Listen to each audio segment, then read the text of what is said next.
Now from Atlanta News First Plus, this is Sports Tonight. Happy Friday. It's the end of the week, everybody. Welcome to Sports Tonight here on this end of the week Friday. I'm sports producer Scott Pennyman here with the sports director Bailey Burmaster. Bailey, how you feeling? Feeling great. It's Friday. Next week is draft week. We are so excited for that. The Falcons have a lot coming your way. So I believe they have a presser on Tuesday. Thursday's the first round of the draft, so they'll have stuff going on in Flowery Branch. We'll obviously have hopefully one of the dogs with us, and we'll be covering everything, and I'll be here in studio holding it down for all the latest.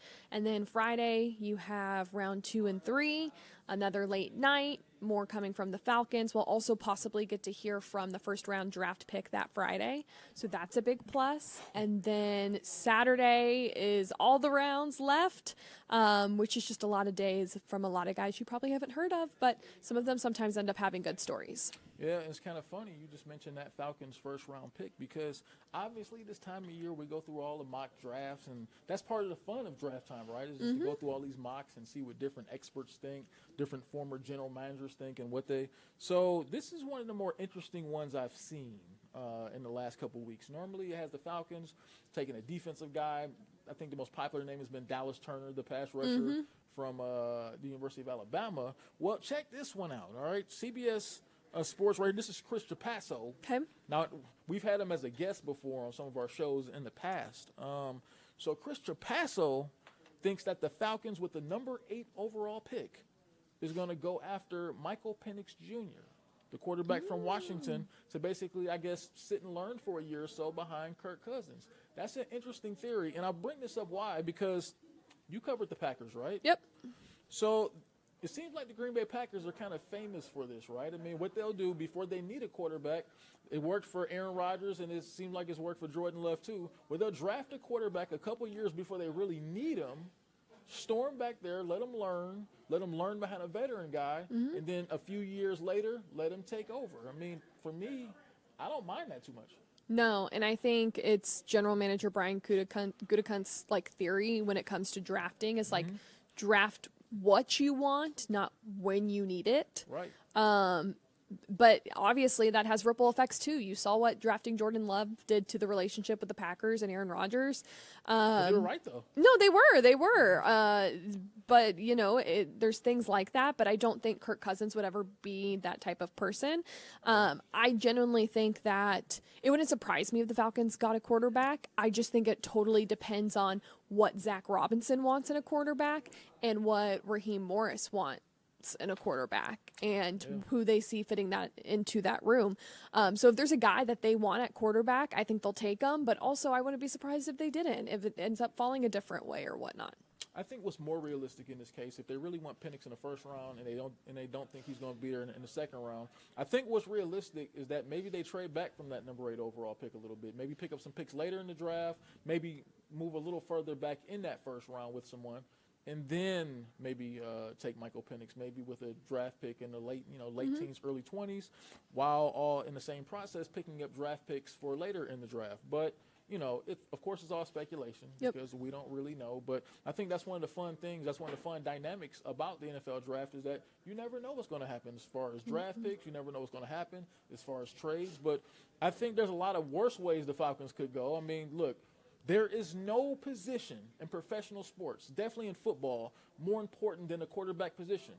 Definitely not more important in the job security of anyone in the front office, from as far as head coaches and executives and everything. So, and like I said a few minutes ago, you've seen it in Green Bay. If you can secure that quarterback position for the next 15 years through Kirk Cousins and Michael Penix Jr., you're doing a lot of what you need to do to be able to have a contending football team for a long time. Well, and this is how I see it too. If Arthur Blank is going to give Arthur Smith a reasonable amount of time to not only get his guy, but hopefully produce him into the quarterback that the team needs, he's going to do the same for Raheem Morris and Zach Robinson. Yeah, and so I think, look, I mean, like I said, there's a lot of worse ways that the Falcons could go, but if they do take their quarterback of the future in the first round, I can't even be mad at them. So, last week, spring practices, as we go to the college game a little bit, last week spring practices wrapped up for a couple different teams, but I was at Georgia State's spring practice with their first one under head coach Dale McGee.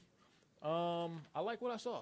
I mean, just in Did it feel different? He said he's given it an SEC feel. Do you feel like there was an SEC feel more so than when we've covered Georgia State in the past? I feel like they're working that direction. Okay. Right? I mean, I think that obviously it's going to be an SEC feel because that's where Dale McGee came from, and obviously they're in the South. But look, that's a great way to go, right? I mean, the SEC has been the best conference in college football for a long time. So if you can pluck some of those, I think that's the important part, is maybe you could pluck some of those SEC caliber players that fall from the portal and different places like that. That's the best way to give it an SEC feel. But I think the way he's coaching the team and sort of what he demands out of the team and how they're going about things is he admitted this, is very much like things went at UGA under Kirby Smart and under Nick Saban. He studied those guys a lot. He studied how they ran their teams, and those aren't two bad guys to study, right? Yeah. And he says that's how he wants to do things at Georgia State, and I think he's going in the right direction. Awesome. So afterwards, Dale was nice enough to talk to us for a while about the direction his team is going. He seems very grateful that he has an opportunity to take over a program like Georgia State. And I tell you what, just my feel from Coach McGee, I think he's got things going in the right direction. Well, that concluded spring football for us. Very happy that, first, no one got injured today. Secondly, I thought the kids, throughout the 13 days that we had, really showed a lot of promise, a lot of discipline, and they were really willing learners just to kind of embrace the type of practice habits that we need to be successful, and also just the amount of attention of detail in our walkthroughs and even in the meeting room. So very pleased with the group, and with that being said, I'll open up for questions.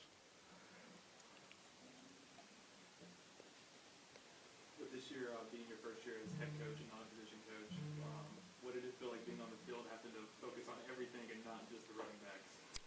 Well, it wasn't my first time being a head coach, but I would say that, we had two head coaches in the game. Will Healy called it for the blue team, and Damian Craig was the head coach for the black team. So they were acting as the head coaches. I was just kind of deciding if there were sacks and not sacks and running the clock, which the clock was kind of all over the place. But I thought both guys did a good job, and just really proud of our kids on how they finished. And you could see a little bit of resiliency with the blue team by being down, and they never gave up and almost had a chance to win it at the end.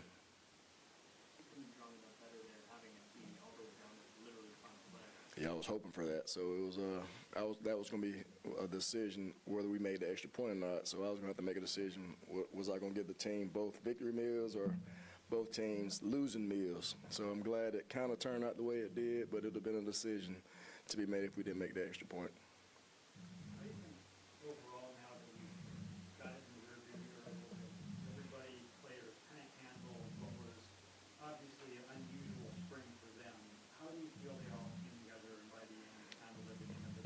Yeah, I think the leadership of the team and the quality young men that's in the program, I think they handled the transition really well. They were very open, honest, and they really weren't any issues from a behavior standpoint. We didn't get any bounce back from any players, and I think a lot of that was attributed to our coaches, too, just being honest and authentic with the players, and they responded in the right way, and I can't be more proud of right now.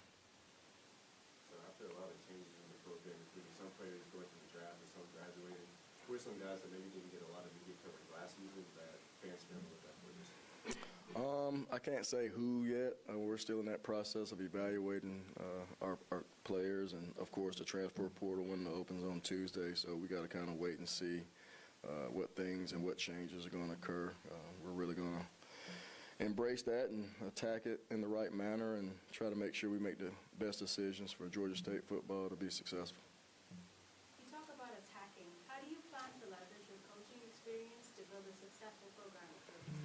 Well, it already started by my staff that I've hired.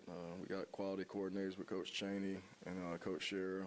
They do an outstanding job of, teaching the fundamentals of the positions that they're in charge of, and also keeping our coaches, holding them to a high standard as well. So, it's a twofold deal when you talk about holding the standard and the discipline that you need to be successful, and also Coach Blunt in the kicking game.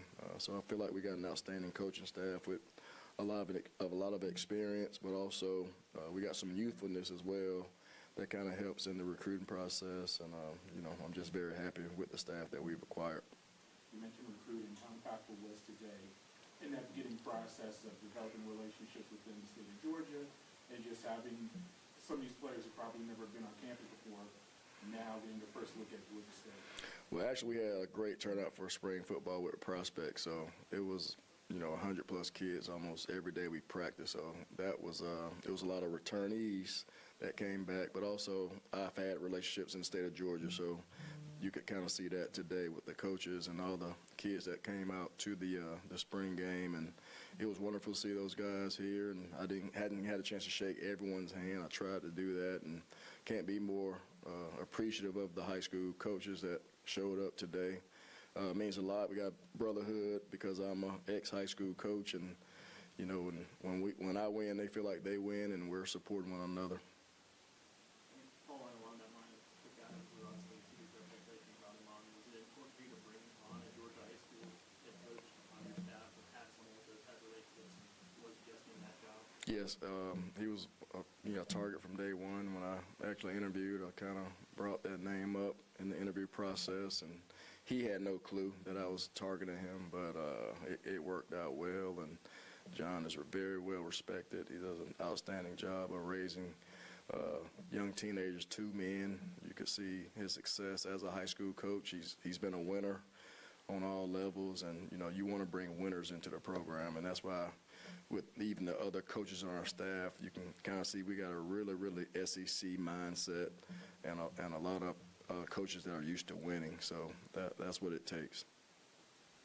You talk about shaking people's hands, but I understand you encourage players to do that as well. Sometimes it's the little things. What are some of the things that you encourage the players to do? Yeah, one, we encourage them to get out in our community and start doing community service. Actually, we got a community service project tomorrow, going in South Fulton, working with some of the law enforcement there and doing some things with some younger kids and their youth in that area. So some of our guys are going to participate in that. We did a Beltline cleanup. And then myself, I've been trying to go around meeting different businesses, entrepreneurs, and things of that sort so we can make sure that when our guys graduate from Georgia State that they're going directly into an employment opportunity, because we feel like if you get your degree and you make the right connections and you network while you're here, while your name is at its highest, then you'll have a plan to take care of yourself for the next 50 years of your life. And you asked me something else. Just about shaking hands. Oh, the shake hands. Yeah, the shaking hands was part of our spring implementation rule. So whenever anyone came on our campus, if you didn't know their first or last name, our players were required to shake their hand, introduce themselves. Same thing, trying to develop that professionalism that's needed to, open doors for themselves. And also on campus was the same model. Make sure you shake 3 hands of your students, professors, just people that you don't know, so you can just get used to socializing, networking, and just open yourself all the way up to what this campus has to offer. You bringing that from another campus or another coaching place you've been in, or something new? Something new. I just went in the city of Atlanta. I mean, the city of dreams. So many opportunities are here. So we're just going to try to maximize the city of Atlanta to the fullest, and our kids are going to embrace that because we're going to demand them. We're going to demand that they do that too. We may not see you for the next few months on an official capacity. So, what are the next few months for you, for the team, as you progress through the rest of the spring and into the summer? Well, I got a day-by-day mentality. So, right now, after I get done with you all, I'm going to go recruit my butt off and live in this moment.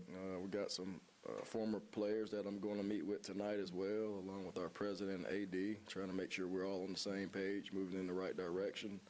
And then tomorrow I'll be at the breakfast and conversation with 100 black men, and I'm going to try to go see my son run a track meet as well, then kind of get back to work. But our focus is going to be on a daily basis, and, we got another saying, we hate to lose today. So we don't want to lose any day that we got 24 hours in, and that starts with me at the top. Said spring ball is wrapped up now that it's wrapped. was good to hear from Coach McGee. Like I said, I think he has things going in the right direction over at GSU. I don't know what their record is going to be this year, but I think for sure they're headed in the right direction, for sure. Yep. So Kennesaw State. We Yes. talked about a couple of area teams with their spring games. Kennesaw State getting underway tonight with their spring game. First chance to get a look at them before they head to Conference USA. It's going to be a big shift for them. You know, Yes. they've faced, 4 FBS teams before and haven't beat any of them. So they're going to be looking to ramp up the program there. Yeah, I mean, they're kicking it with the big dogs now. So, I mean, at this point, hopefully that means getting a higher caliber of player for them. But certainly they'll have to bring it a lot more than they've brought it recently against those, top caliber opponents, especially in Conference USA. So I'm sure they'll be ready to get underway tonight to get that process started in their spring game. Let's hear from them now to see what their mindset is headed into it. Well, I think our kids are motivated. I mean, they know what's coming, especially versus last year when we were in a transition season with really nothing to play for. So I think our kids are motivated. At the end of the day, we got to come out here and prepare and get better every day. And regardless of schedule or conference, that really doesn't matter. You got to go put the work in to get better. And that's really what we're trying to do now. Talk about the class that you signed. I know that it was the best in school history. Do you think that was to do with having, playing in a different conference next year, or do you think that's just you and your coaches grinding? Well, I think there's no question. I think that the FBS gets you in different conversations. There's no question about that. I do think our staff did a really good job of going out and identifying the guys that fit what we're trying to do, and also now we're selling that move to FBS. I think the combination of those things had an impact on this class for sure. So how do you go from last season where you didn't do as well as you wanted to into this brand new world? Do you just forget about it, seeing that you still have some kids from last year? So where are you at mentally with this team? Yeah, so last year, honestly, we've just kind of put to the side. I don't talk a lot about it because it was just a unique year, a unique schedule, just all the different things that went with it. We redshirted kids, and we're moving offenses. There's a lot going on. So we really have not talked a lot about that. I talk about this is the new era of Kennesaw State football. What do you want it to look like? What do you want it to be? This is your time to leave a mark, to leave a legacy, to make history. This group right now, what are you going to do with this? And that's really what we focused on. And when you say that, what do they say? I think they're responding. I think it's incremental steps of getting better every day. I tell people, we've played 4 FBS games in the history of our program, which we're a very young program. We haven't won one yet. Our goal right now is to go get number 1, and then we're going to build on that. And so every day we're just trying to build on getting better so we can go get that first one. So what would you say, and spring is so early, I don't even know how much you can take away from it, but what would you say is the strength of this team right now? Well, I think we've developed some leadership on defense, which we didn't have when we started the offense. That was positive. I think on offense, there's some position groups that are a little deeper than others. I think the big thing is the group has been willing to be coached. I think it's a really big thing, right? They're willing to be coached. We got a lot of work to do, but we haven't had just real bad days out here. Some have been better than others. But the overall attitude has been positive. And if they'll keep being coachable and we can get some things niced up, it'll give us an opportunity to go compete. Coach, have you consulted with any other programs or coaches about this move, or reached out to anybody to lean on somebody? Because this kind of is super new to you. Yeah, it's different. I do relate it a little bit to when we started the program because there is some similarities, but I have reached out to several coaches in our conference that just did it. So last year you had Sam Houston, Jacksonville State. You had several schools that did it. Sam Houston's probably a little closer to us with everything going on. So I've definitely had the conversations. I've learned that a long time ago. I'm going to go talk to as many people as we can. Everybody's situation's a little different. The things they kind of have, don't have, how they had to navigate it. And college football is very different right now. So there's a lot of moving parts that are challenging. And so that's a piece of it as well. But definitely, I've always done that. Listen, I try to hire people smarter than me. I'm going to go talk to people smarter than me so that we can learn everything we can to give our kids a chance to be successful. And I know coaches hate surprises. Do you feel like there could be any on the way, come the fall, just because you've never navigated through this? Oh, I'm sure there'll be some different things. I've already heard from the other coaches in the league, just the midweek games are going to be different, right? And I'll talk to them at the conference how they navigate it because some of them already said there's things they will do differently. I think it's good for us that we've had some schools go through that last year. That'll help us a little bit. But yeah, it's our first year doing it. It's not going to be perfect. We're going to live and learn a little bit. And listen, I just want our kids to go out and play hard, be competitive, and play Kennesaw State football. Do you like where your coaching staff is? I know you have some new faces, so can you tell me a little bit about that? I feel great about our coaching staff. Honestly, it's a great group. We're all on the same page of what we're trying to get accomplished. I use the reference where we hired, I think it was like 2 or 3 new coaches, and we had a first staff meeting. This is back like in January, and we're in there, and it's like they had been in there.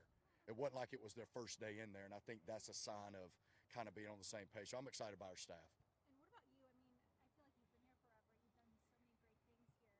Do you ever set goals for yourself for these seasons, or how does that work? I mean, you just go as you go. No, I mean, I think the goal is always to be the best at what we're doing, right? In FCS, we had our goals we were trying to achieve. We're going to have our goals in FBS. It's going to be an incremental process to get to some of those things. I think we built out a 3-year plan. We started the program. We're probably in that 3-year plan right now to build this thing up to a place where we can be competitive, bowl games, conference championships. You want to be a consideration for that 12-team playoff in good time. Right now, let's go be the best version of ourselves we can be. Let's go play hard and play Kennesaw State football, and let's go find a way to get that first FBS win. Just working on leadership, lead my guys, to be one of the top defense, making the transition to Conference USA. So I want to lead those guys into being one of the top defense. I feel like we're doing a pretty good job. We're making progress each and every day, getting better, and more guys are coming along and leading as well. Coach just mentioned the defense. He feels like they're taking the biggest leap this spring. Yeah, because the offense is kind of running a similar offense, and we're switching to a new scheme. So it's kind of a transition for us as well. But everybody is like adapting to it, just making progress and studying film, and just coming out here to work every day. And what scheme are you going from to? So last year we ran the 4-2-5, and now we're just switching to the 3-4 defense. Okay, and what are the biggest challenges with that? Just our discipline. Everybody just have to know their assignments. You got to limit the mistakes. I mean, that's a part of defense anyway, but it's just more discipline. You have to be on your game, film room, extra study time, all that. Did you play that scheme before? Yes, I played that at my previous school down at Miami, St. Thomas University. So perfect. Yeah. You're going back to what you like. Yeah. And what do you think, is there like a benefit to that scheme? Yes, because I kind of knew the things that they wanted to run and stuff, the different blitzes, the different fits. I ran it before, so it was kind of, I had like an advantage for certain guys. And so I still, I'll go in the film room and I'll help other guys just about my knowledge that I knew from coming from St. Thomas and the scheme that I worked in. Awesome. So going from where they were to now, as far as conferences are concerned, how big is that for you guys? And do you guys talk about it? There must be some excitement around here that wasn't here before. It's excitement, but at the end of the day, everybody have to suit up and play. It doesn't matter who we play. We don't take anybody lightly. We don't put nobody over our heads. So, I mean, guys, we're very excited to go out there and compete in Conference USA. It's going to be something special, I can tell you that. Can you tell that there's the best signing class ever in history here? And can you tell that your teammates, or do you guys just not talk about it, or can you tell that there's more than excitement? I mean, people are truly looking forward to maybe suiting up a little bit more than they have in the past. I don't know. The guys we're not even talking about high school football no more. So guys just coming in trying to learn the defense, learn the offense, just bonding together. That's our biggest thing right now. It's not even about football, really. I mean, we out here playing spring football, but we're working on being together and playing, because I feel like if our bond is off the field, to be on the field as well. So come the fall, you might give me a different answer, but what's the strength of this team right now? Offense is pretty good. They give us a challenge every day. They're going to compete. It's exciting because you never know what they're doing. It's a lot of trickery. Like I said before, your eyes got to be right. So yeah, window dress, a lot of stuff. I think our offense is the strength right now. All right, time to catch a vibe, Bailey. Yeah, Vibe. they already clinched a playoff berth. They can clinch the top spot if, I believe, they win against the Fury. And I think Sunday as well. So a lot to look forward to. The Atlanta Vibe, they only lost 4 matches this year. Nice. They're rolling. A lot of people coming in the games, but we were able to catch up with them and their success and talk about that after their win on Tuesday. And I wouldn't say like major chaos, but it was a little bit of chaos for us. We decided that we were going to give Anna a scheduled day off. She'd been playing pretty hard straight here. the good news is we're so blessed that we have two starting right sides. And Grace showed that tonight. She came in and really more than did her job to help us win. You know, it's nice to be in that position when we can bring people into the starting lineup or off the bench like we did with Allie, and, you know, they can turn the tide of the match a little bit. So all in all, I think that's a great team over there. That's a team that's going to be in the playoffs. It's a team that we could see again in the playoffs. So, you know, a win like that is important, especially since they started 2-0 against us, and we've had to climb back with 2 wins to tie them back up and tie them on the season.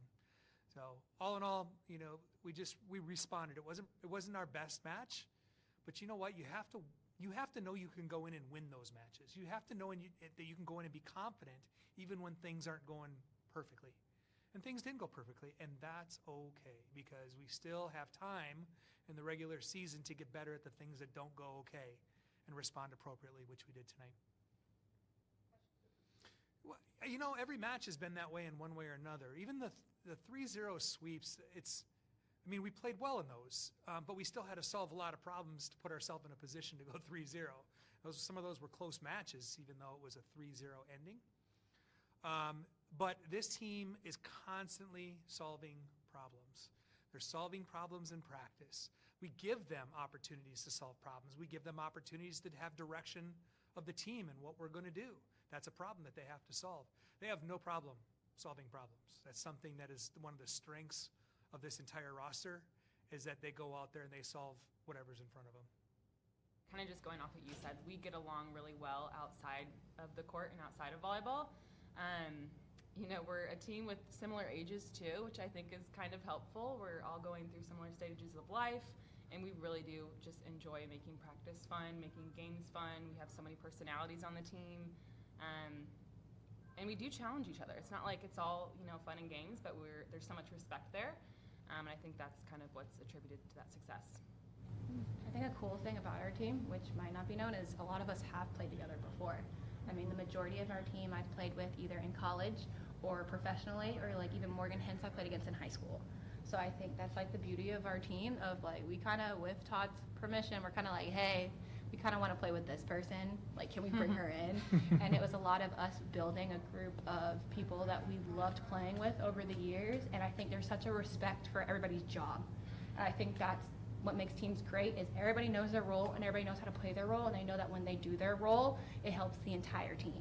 It's like, if my role is to get kills, I'm gonna go and get my kills, because I know that's what I need. And if Grace's role is to get blocks and shut down that outside hitter, she's gonna do that with the best of her ability, and we trust that each person's gonna do that, and we never have to worry about it. So I think we've built so much trust with each other, of like knowing that, like, hey, I got you, you got me, but I know you're gonna do your job, and I never have to worry about having to ask you to give more, because I always know you're gonna give your 100%. And I think the personalities on our team make things so much fun too. We just really enjoy being around each other. And even though we are at different stages of like life, and we live in so many different places, and there's so many differences about us, I think that's what the beauty is of our group, is we are allowing that to mesh together, and we really embrace who each person is individually as a person.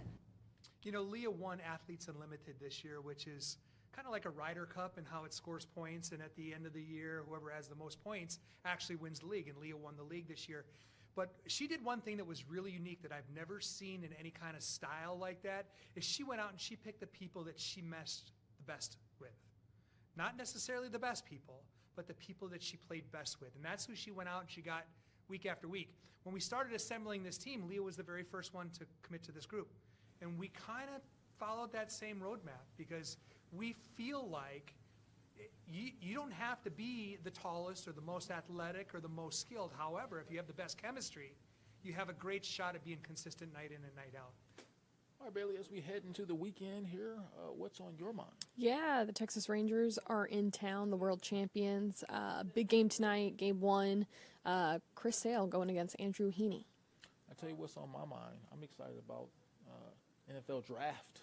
I can't wait. I know we talked about it to start the show, but like I say, this is the time of year. I love this time of year just because all the different scenarios flying around. Mm-hmm. Obviously, we all have teams that we root for, so we, you know, there's the anticipation level for what they will do. But I think the Falcons, I mean, they're sitting in an interesting spot. So I really look forward to what their draft could be. But it's been a long sports week, everybody. Have a good weekend. Enjoy watching a lot of sports, and we'll see you right back here next week.